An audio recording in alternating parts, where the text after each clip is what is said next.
Out of the Tombs is a rare from 2022's Warhammer 40k Commander Deck series.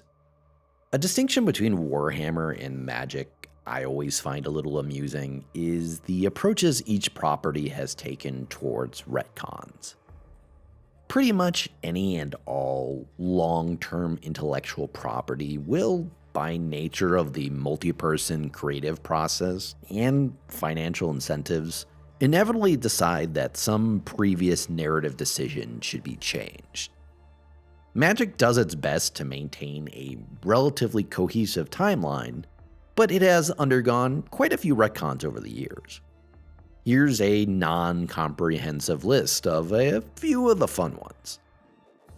These kind of things are, in the grand scheme of things, not a big deal, though there certainly are Magic fans bothered by them. By comparison, 40k retcons things pretty much all the time. While the core lore and setting elements are mostly unchanged from the earliest days, 40k has always been more evolutionary, born from constant refinement and tweaks. One of my favorite examples is the Great Necron retcon. The Necrontyr were an alien race tens of millions of years ago that were tricked by their star gods, the Catan, into giving up their flesh in favor of robotic forms, becoming immortal beings now called the Necron.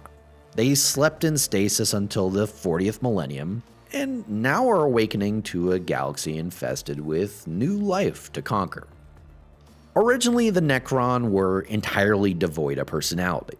The biotransference process had completely eliminated any individuality, and they were just mindless killing machines enslaved to the remaining Catan, whose motives were inscrutable. We got multiple video games, rules books, and novels with this depiction, basically making them just Terminators with pyramids and a green afterglow. After the Great Necron retcon, now the Necron actually turned against the Catan shortly after their biotransference, breaking the Catan into pieces and enslaving them in turn. While the process did mute and eliminate the personalities of the underclasses, the former Necrontyr nobility and upper classes kept their minds due to their higher quality bodies. As a result, we have actual Necron characters now with personality, nuance, motivations. It just makes them more interesting. It also lets Games Workshop tap into their greatest narrative asset, taking inspiration from British culture. They have a lot to work with when it comes to pastiches of stodgy landed nobility.